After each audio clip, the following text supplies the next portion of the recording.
Good morning, everyone. Ladies and gentlemen, members of the press, thank you for being here with us today.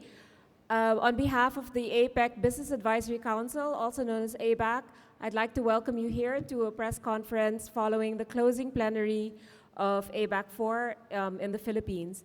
With us today are the chair of ABAC Philippines, and Ms. Doris Magsaysay-Ho. She's joined by other ABAC members from member economies. We've got Sir Rod Eddington from Australia. We've got Tony Noel from New Zealand and Suzuki-san from Japan. We've just concluded ABAC today with a closing plenary, so I'd like to turn you over now to Ms. Doris Magsaysay-Ho to give a press statement. Thank you. Thank you very much, Mabina, and thank you so much, members of the press, for being here. I'm pleased to report that we, the APEC Business Advisory Council leaders, and with me are the working group chairs, have wrapped our final meeting for 2015 as we prepare to meet the APEC leaders for our annual dialogue. As always, the goal of our dialogue is to provide the business perspective on what we believe needs to be done to sustain economic growth and generate jobs in our region. Our recommendations this year address the current challenges faced by both policymakers and business. We see them as twofold. The first is to generate new drivers of growth. Predominantly export-led growth is now giving way to more balanced growth with domestic demand playing a bigger role. The middle income trap is setting in some economies. The second is that while millions have been lifted out of poverty as a result of prosperity created by the integration of the APEC region, income inequality has been rising. At the same time, we face challenges to the sustainability of growth with dwindling natural resources, the rising demand for food and energy, and ever-present threat of natural disasters. We have proposed, as a response to these challenges, recommendations aimed at developing opportunities in new sectors of the economy, principally in services, and in expanding the participation of micro, small, and medium industries, MSMEs, to internationalize them in the global markets. We also need to increase productivity and sustainable use of resources through innovation, enhancing connectivity, strengthening financial markets, and making our economies resilient to shocks. Particularly important is to encourage innovation to the development of the digital internet agenda and its ecosystems. All our recommendations are in our report to leaders with this year's theme of resilient, inclusive growth, a fair deal for all, which we are distributing out to all of you. I will highlight some of these key recommendations. The first, services make a significant contribution to economic growth and to promote inclusiveness. The key to unlocking the potential of services as an engine for growth lies in promoting its provision across borders, thus spurring efficiency and increased availability. Most of the impediments to service trade are not at the border, but beyond the border in the form of regulations. Until recently, APEC has not paid much attention to these impediments. They do now, and we are collaborating in these efforts by bringing the voices of business into it. The second is MSMEs. MSMEs make up more than 97% of business and employ over 60% of the region's workforce. Yet, they account for less than 30% of exports. We have found through research and dialogues that the reason for such low participation in exports includes complex customs requirements, access to foreign markets, and financing. Many of these impediments can be addressed by a robust cross-border e-commerce infrastructure and e-payment system, and so we have urged governments to take action to create a supportive ecosystem as a major step towards empowering MSMEs to go international. This year, we have also intensified and broadened the interaction between the public and private sector in an effort to encourage the adoption of the right policies to address impediments to growth in vital sectors including financial markets, mining, and energy. We work with APEC senior officials to organize dialogues on sustainable cities, on persons with disabilities, on participation of women in the economy, and preparing the youth for an economically integrated region. We will carry on the momentum we have generated on through the succeeding ABAC chairs, beginning with Peru, who have adopted the theme quality growth and human development. One of the major efforts next year to be spearheaded by Peru is in enhancing the rule of law across economies as they affect business operations. Our work through the years have been underpinned by our firm conviction that an open, predictable, and transparent environment for the free flow of goods, services, and investments is a necessary condition to generate new growth opportunities and in responding to this changing dynamics of the global economy. A free trade area of the Asia Pacific provides the comprehensive framework for achieving this enabling environment, and so we welcome developments towards its realization.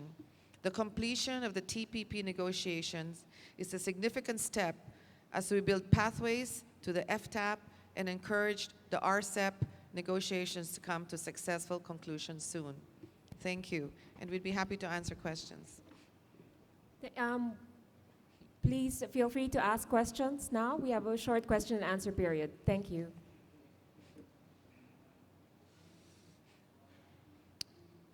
If you would just like to stand up and identify yourselves, your name and the publication you work for. Thank you.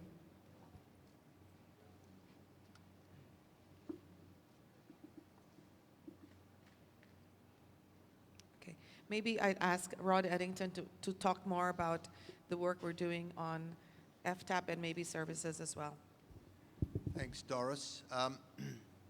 As many of you who follow these issues will know, the TPP, a Trans-Pacific Partnership, which involves 12 of the 21 APEC countries, so it doesn't involve every country. The negotiations have been concluded, but the deal is still to be ratified by the member countries. So one of the things we did under Doris's chairmanship is to write a letter which basically will go to the leaders of all the countries involved, encouraging those that are involved to ratify the TPP through their own government systems.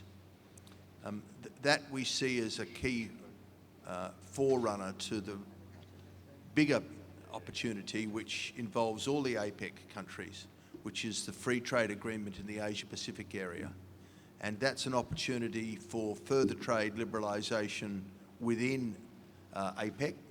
It includes countries that aren't involved in TPP, and it should underpin continued growth in inclusive growth to allow particularly the more developing nation economies to participate more fully in the economic opportunities in APEC. So we see trade liberalisation in general and the FTAP agreement in particular when it comes to negotiation as a major opportunity to drive inclusive growth in the APEC economies. Thank you. Thank you, Rod. There's a question here. Yes, Please sir. go ahead. Hi, my name is Fidri Shaminan from the Brunei Times. I've got 3 very quick questions here. The first one is, with the recent conclusion of the TPP talks, should the relevant leaders now look into finalizing RCEP talks to expedite the formation of the proposed FTAP? And how significant is Brunei's role in realizing this initiative, considering that it is one of the countries with very few trade restrictions? And the second one is barrier. What is the biggest barrier that prevents women's involvement in business within ASEAN? Thank you. You want to answer first? Thanks. First, the TPP. I'll take the first one. You're right. The negotiations on the TPP have been concluded, but the agreement still needs to be ratified by all the member governments. And one of the reasons the ABAC group have drafted and will write to all the leaders in the TPP, in fact to all leaders in APEC, encouraging them to move as quickly as they can for ratification of TPP, is that the reality of these sorts of agreements is until the TPP is ratified and comes into force, governments won't turn their attention to FTAP. And you're right, there are important economies in APEC, including your own, which are not necessarily part of TPP and will be part of FTAP. So we recognise the pragmatic reality, which is while TPP is still to be ratified, so that the negotiations have been concluded, but the deal is still to be ratified by the member states. Until that is done, we don't think we'll make real headway on FTAP. And FTAP is the big prize, not only for APEC, but particularly for the member countries in APEC that promote free trade but aren't part of TPP. Thank you for the question. Okay, if I may answer the second part about ASEAN. I think ASEAN has, all of our economies in ASEAN have a particularly amazing opportunity today because we all have very young, vibrant populations.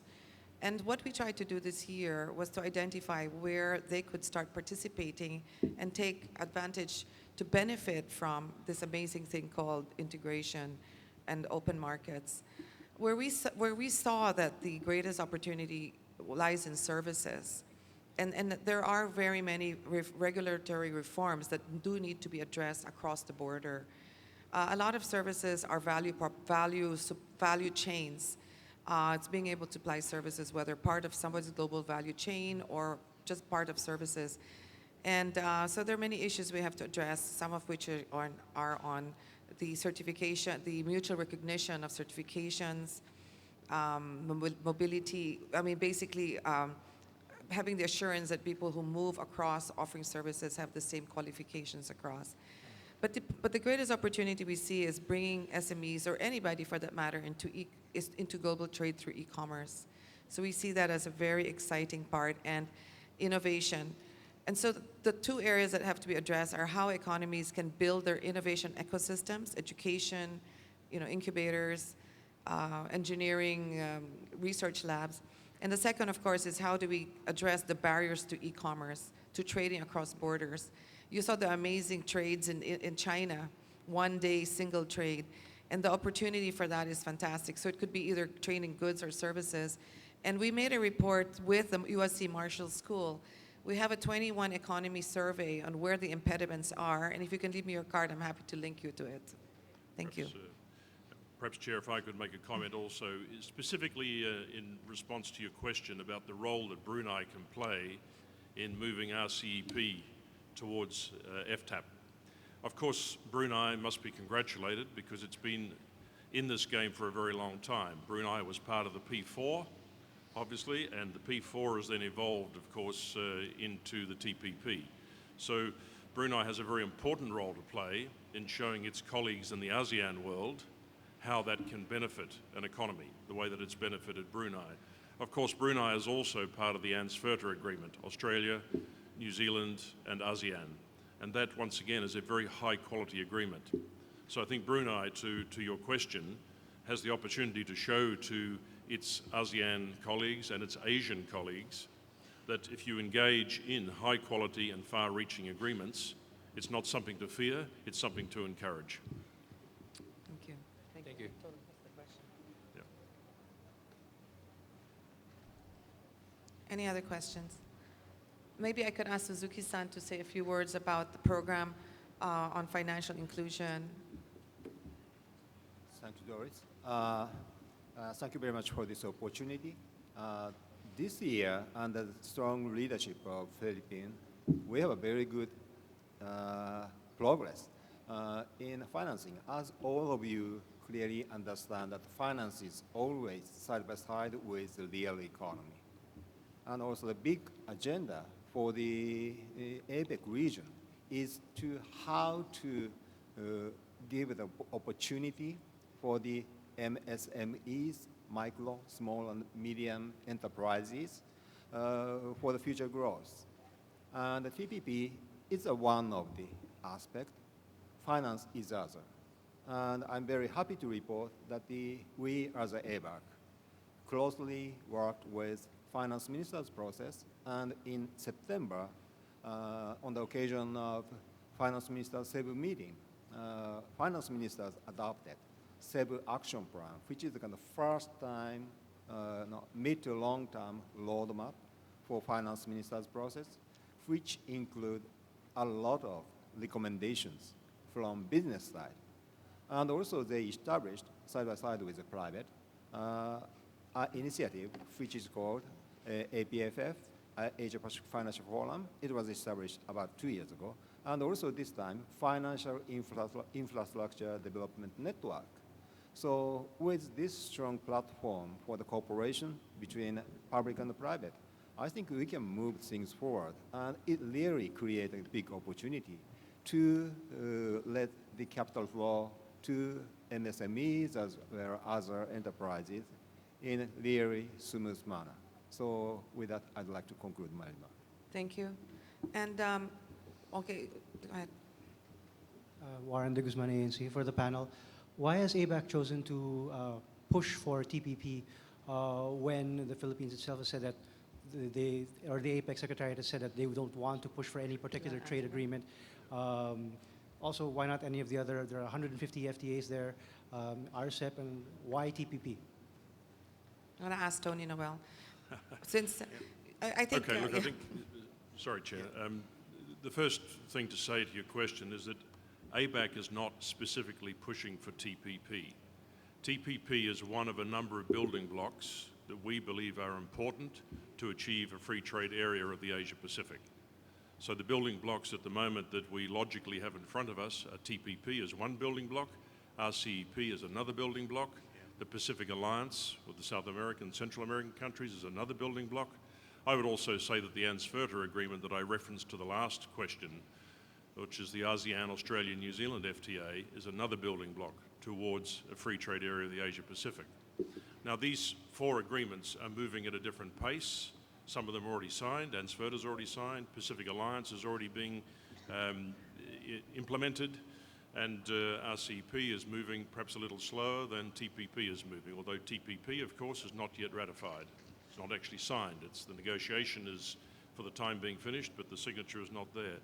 But ultimately, what the business community is looking for is a free trade area of the Asia Pacific. Now that aligns very significantly to what were originally the Bogor goals of free and open trade, and with a target of 2020 to achieve that objective. So TPP, yes, it's an important building block. So ABAC is saying that we congratulate the TPP economies for achieving an endpoint to that negotiation, and we see that as another important building block towards FTAP. Just a clarification, but you will be writing a letter to the TPP members to encourage the ratification? We will be writing a letter to the TPP members that congratulates them on achieving an endpoint to their negotiation. And in that letter, we'll be referencing the importance of TPP as a building block towards FTAP, which is our ultimate objective. Thank you. Yes, please. Hi, good morning. I'm Ben De Vera, reporter of the Philippine Daily Inquirer. I'm just curious, what does ABAC think about the Asian Infrastructure Investment Bank, or AIIB? Do you think we need another multilateral lender like that when we have already the World Bank and the ADB? And of course, some of the member economies of APEC, like the United States and Japan, are not yet prospective members of the AIIB. So for the private sector, do we need the AIIB? Thank you so much for your question. First of all, we have not discussed, particularly in AIIB issue. Rather, we discussed a big picture. And as the ADB issued a report more than 3 years ago, that there are huge demand of money and huge size of the infrastructure investment to be expected to take place in Asia Pacific region, and amount it is set at $8 trillion. And $8 trillion is a kind of big size of money that the single nation or economy or composition of the number of nations even can't pay. So how to fill the gap is kind of first priority issue for this region. And that's a part of the reason public-private partnership is a key for every and all infrastructure project. In that context, how to introduce private money into individual projects is a kind of key. So we have been working on some infrastructure checklist issue, et cetera, and how to bring the long-term investors' money, like pension funds money or insurance companies' money into that. But also important thing is multilateral organizations' role. It's not particularly in AIIB, but also ADB, World Bank, all those initiatives. And in our introducing private money, those are like pension funds, insurance companies. We have to be careful in structuring the project itself, because all those investors under heavy duty of, let's say, fiduciary types of, fiduciary duty is a kind of key for their governance. So we need some transparency in each project, as well as the well-structured, so that they can invest long-term money into that. So we very much welcome those multilateral organizations to put money on that. And there are some discussions we understand about the governance. But still, with good governance and good structure, we very much welcome the multilateral organizations' money. Thank you. Yes, you had a follow-up question? Yes, please proceed with what you want. No, go ahead. I'm just curious, you said that it hasn't really been on the radar of ABAC, but perhaps in the future, maybe are you considering including the initiatives of the AIB, especially for under the Cebu Action Plan? One of the pillars is infrastructure development, and of course it was highlighted that there's a need to finance infrastructure projects across the region. He was asking why we don't discuss this issue of AIEB. Or perhaps in the future, perhaps maybe, will it be part of the APEC agenda, ABAC? It's in the APEC Yeah. agenda. Look, it is an important issue for the Asian region. Each individual government has its own position on the Asian Infrastructure Investment Bank. Like many countries, Australia has joined and is committed to supporting and being involved with the Asian Infrastructure Investment Bank. But that's not true for every APEC country. Not all APEC countries have decided to be involved, and it's a matter for each individual country. So it's not an issue that APEC can speak to collectively with any authority. It's really up to each individual country to articulate its position. Some countries joined straight away, and of course, countries that aren't part of APEC have joined the Asian Infrastructure Investment Bank. The UK is a good example. But some APEC countries have chosen not to join it at this point in time. So it's not an issue that APEC can talk about collectively with the same sort of authority as the issues that Tony and Suzuki-san have discussed. Is that fine? Yes, thank you. Good. I'd like to ask Tony Noel to speak on one of the areas that we consider really important in sustainability, and that is on the way ABAC is working and engaging with the ministers on food security. Tony? Well, thank you, Chair. Food security, a very, very big issue for ABAC, a very big issue for this region, and it's been a key focus this year, particularly here in the Philippines year, when we're looking at how can we bring the small farmers, the smallholders, the fisher folk into the supply chain and increase their livelihood at the same time as increasing the food security for the country and for the region. Historically, food security has been something that's been largely managed by governments. But of course, food is produced and supplied largely by private enterprise, whether it's small individuals or whether it is large corporations. In the last few years, we've been driving a discussion within ABAC with officials, with governments, under the form of a public sector, private sector dialogue on the issue of food security. Now, of course, you can understand probably that from the business perspective, we believe that one of the best ways, in fact, ultimately the best way to give food security to the region is to have free trade in food. But that has a number of not insignificant issues around that. We see today some countries in the region pursuing policies of self-sufficiency. Whilst we can understand that at a human level, at a psychological level, in fact, from an environmental perspective and an economic perspective, that can be actually quite damaging to economies. And we certainly promote the concept of environmental comparative advantage, which says that you should use the best environments to grow a particular product in which they will grow best, and you use other environments to grow other products in which they will grow best, and then you have free trade to share the product across that comparative advantage. What we're trying to achieve, importantly, is a safe, nutritious, and sufficient supply of food to the peoples of the region. As I said, the smallholders are a very important part of that equation. And it's critically important that we increasingly use technology. We had a meeting in Iloilo 1 month ago, very much focusing on these issues, and we talked a lot about introducing new technologies into the food chain, and new technologies that can allow less waste, much better monitoring of production, etc. Using the Internet of Things, I'm sure you've heard about, and the cloud to facilitate that is becoming important in agriculture and food production. Also very important is the issue of services. Many, many services are required to have an efficient food trade and ultimately to have food security. So we are strongly encouraging that governments also open up the opportunity for services to be shared across the region, to be exported between economies, once again to underwrite this issue of food security.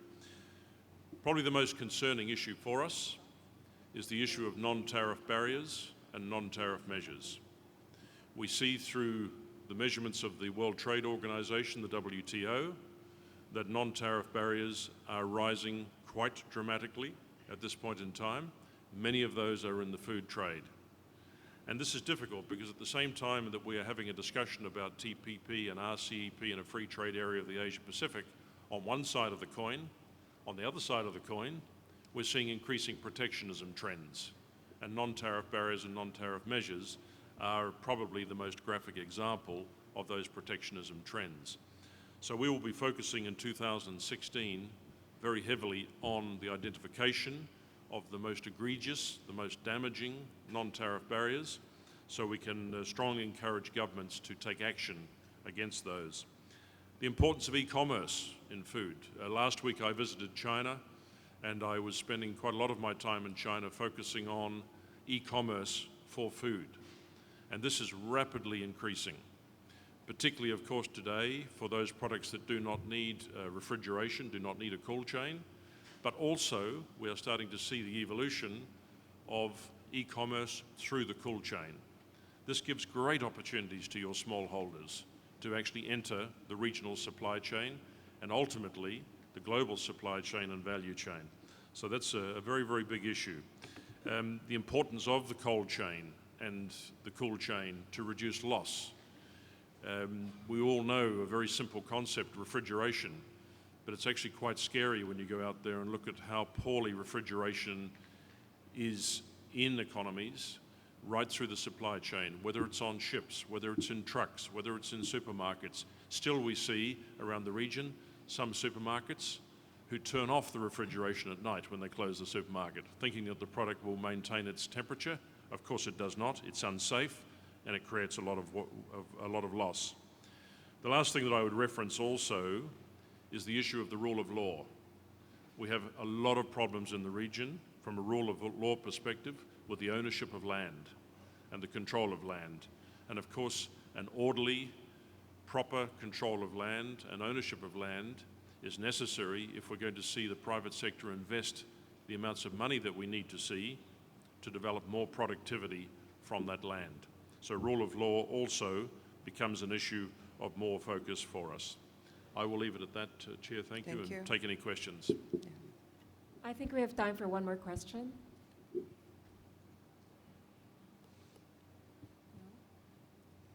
I think we can end. No questions? No questions? Okay, if there are no burning questions, I want to thank you all very much for being here with us. And as I mentioned, we have our report to leaders available for you. It's also on abaconline.com. Thank you very much. Thank you. Thank you. I'd like to also remind you that tomorrow we have the SME Summit, the APEC SME Summit, taking place at the Green Sun Hotel in Pasang Tamo, Makati. And we have a press conference there at 11:30. And you're all invited to come. Hope we see you there. Thank you. Okay. It was well said.